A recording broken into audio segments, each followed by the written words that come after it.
Olá pessoal, mais um Saúde Agora começando aqui na programação da TV Câmara Campinas. E hoje nós vamos falar sobre botulismo.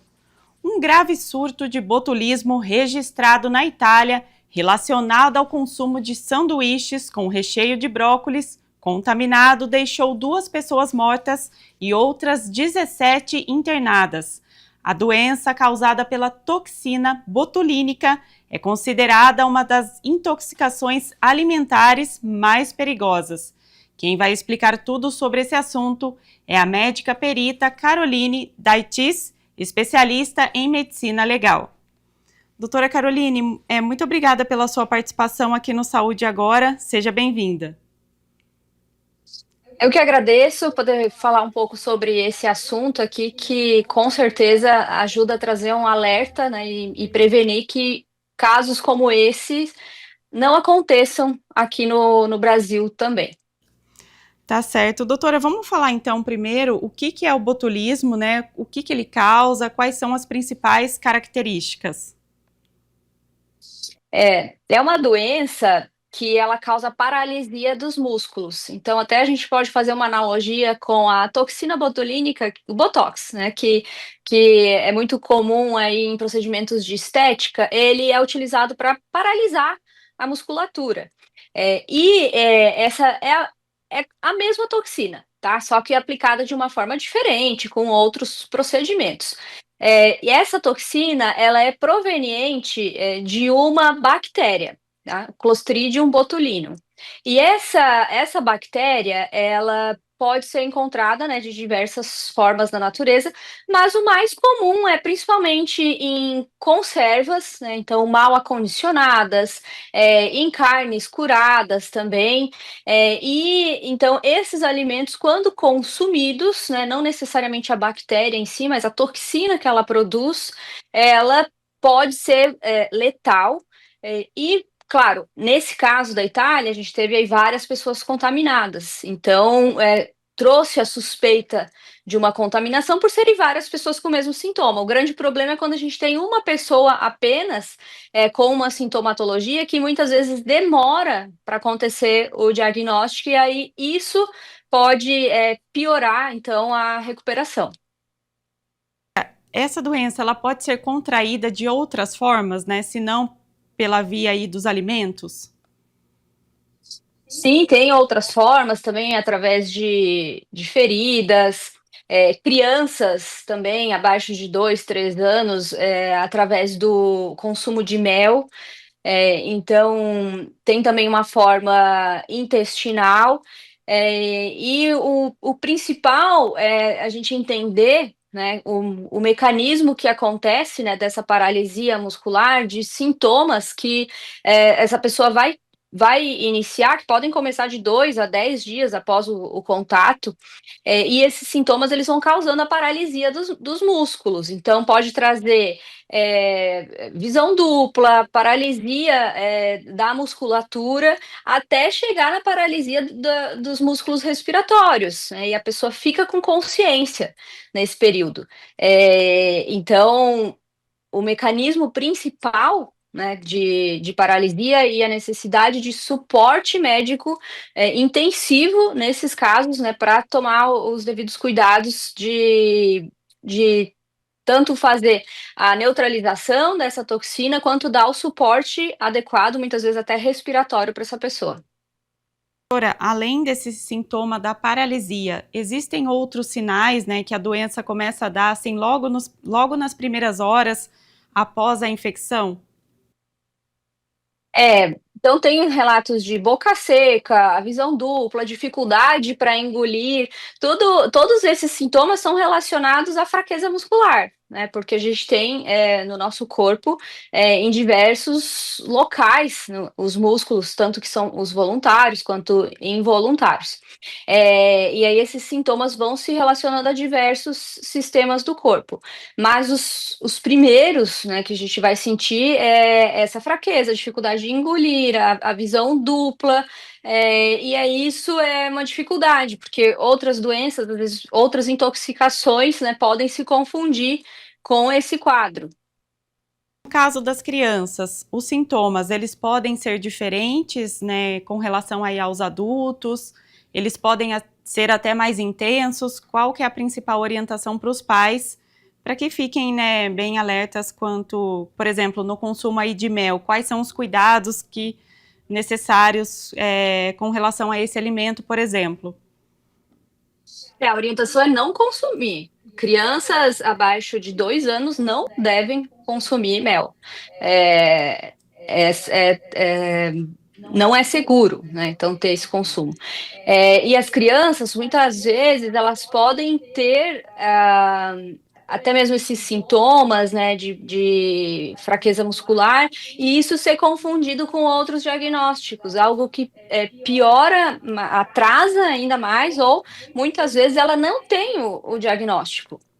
Confundido com infecções, porque exatamente ela não vai conseguir falar os sintomas que ela está tendo de fraqueza, então se torna ainda mais dramático. Então, nesse caso específico do consumo de mel, ele é totalmente proscrito, a gente fala. Então, a criança não deve ser ofertado mel para crianças abaixo de 2 anos. E doutora, falando um pouquinho então, como que é feito o diagnóstico dessa doença? Existe algum tipo de exame específico para detectar essa toxina no nosso organismo? Como que é isso? Podem ser realizados exames laboratoriais também, e até mesmo quando se tem a suspeita do que causou essa intoxicação, então fazer o exame pericial, né, nessa substância em si. E aí, assim, fica até mais fácil de fechar um diagnóstico mesmo. Mas aí depois também tem outras alterações, né, que vão acontecendo em cadeia, né, decorrente da própria fisiologia do organismo. Mas que são alterações que também podem estar presentes em outras doenças. Então, por isso que a importância de conseguir entender, né, toda a linha da intoxicação, de um alimento suspeito, de fazer essa correlação. Então, as pessoas têm que ter um alto grau de suspeição. Consumir um alimento que está em conserva, com uma lata estufada, mal acondicionada, enferrujada, tudo isso, né, tem que chamar atenção, né, para não consumir esse tipo de alimento.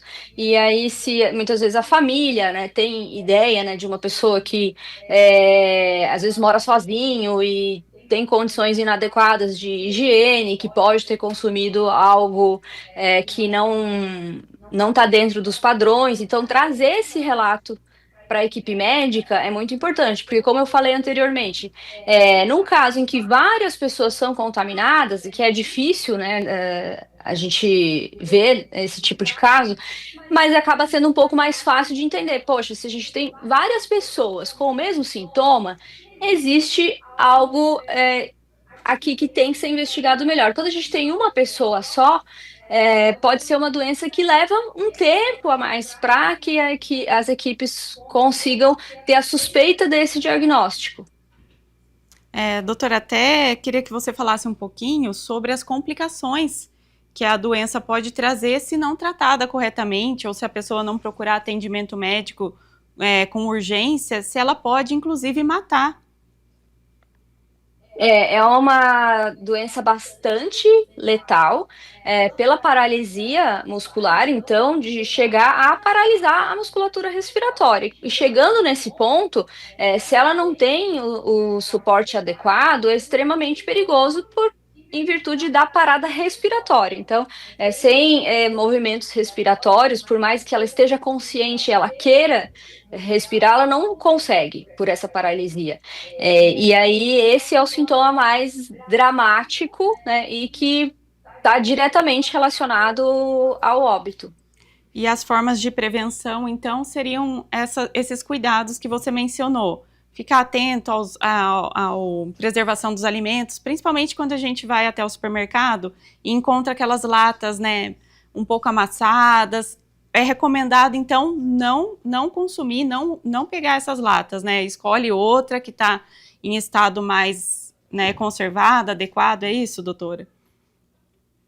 Isso, então o alimento na prateleira do supermercado, enlatados ou em conserva, tem que ser inspecionado antes de levar para casa, né? Então evitar se a lata tiver com um pouco amassada, evita, porque tu não sabe então a integridade, né, do alimento que está ali dentro. A conserva, ela pode estar um pouco estufada, pode estar turva, então qualquer alteração suspeita, então não levar esse alimento para casa e também não consumir. E os donos de restaurantes, né, de locais que manipulam alimentos, também tem que ter todo esse cuidado. Então, se estiver fora do prazo de validade, então, mesmo que esteja em condições adequadas também, né, evitar o consumo. Até tem uma orientação com relação à conserva de palmito, que as pessoas geralmente falam, né? Ah, se você for consumir, o ideal é que você ferva o palmito. Isso realmente é preciso? É mais cauteloso fazer isso do que consumir diretamente? Se a embalagem estiver em uma condição adequada, o risco é baixo, né? Mas se existe a suspeita, é muito difícil, é melhor dispensar esse alimento. Mas para inatividade da toxina, então ela teria que ter um tempo de cozimento que é de mais ou menos 10 minutos e uma temperatura superior a 85 graus. Então, carnes curadas, que podem ter essa toxina. Então, idealmente, para elas serem consumidas, né, deveriam passar por esse procedimento de cozimento. E, doutora, no caso dos tratamentos, né? Quando a pessoa está ali com a doença, o que é feito primeiramente? O tratamento é só medicamentoso? Ela precisa de todo o suporte clínico e também pode ser utilizada um soro, né, que para tentar inativar essa toxina. Mas o grande problema é quando já se tem determinados efeitos que podem ser aí irreversíveis e aí é necessário que essa pessoa tenha o suporte médico para tentar então fazer com que ela possa se restabelecer e principalmente ter o cuidado com as funções vitais principais, né, com a paralisia dos músculos respiratórios, porque aí depois dessa toxina já ter atingido, ela vai levar um tempo, né, para ser degradada e nesse período, então, pode ser que não se consiga reverter, e aí outras cascatas de eventos fisiológicos que vão acontecendo, e aí isso pode levar ao óbito mesmo com todo o tratamento. Então, por isso que todo o cuidado é necessário, né, para evitar esse tipo de doença. Doutora, então, para a gente encerrar aqui o nosso bate-papo, acho que você deixar assim, as principais orientações para a população que está em casa acompanhando aqui o nosso bate-papo sobre os cuidados mesmos e ter assim essa atenção de qualquer sintoma diferente, qualquer movimento aí que você perceba que está estranho, já procurar mesmo ajuda médica, esse atendimento. Isso, então alterações de alimentos, todas essas que a gente falou aqui, então assim, na dúvida, não consuma, não só enlatados, qualquer alimento que perceba que tenha dúvida que não está próprio para consumo, não arrisque, porque pode estar contaminado. A gente fala aqui dos principais, mas a gente sabe que outros alimentos também, por ser uma bactéria que está na natureza, podem acontecer outras formas de contaminação, além das mais comuns. E qualquer sintoma, então, visão dupla, perda de força, além de ser possível uma intoxicação, também tem outras doenças, né, como acidente vascular encefálico, né, o derrame, que podem estar relacionados. Então, não são sintomas comuns. Não fique aguardando em casa, procure já o auxílio médico o mais rápido possível. Tá certo, então, doutora, eu queria agradecer a sua disposição, por atender aqui a nossa equipe. Muito obrigada pelas informações. Eu que agradeço. Obrigada também pela sua companhia aí de casa. Você pode conferir todos os quadros da nossa programação no YouTube da TV Câmara Campinas. E não se esqueça de nos acompanhar nas redes sociais. A gente se vê no próximo Saúde Agora.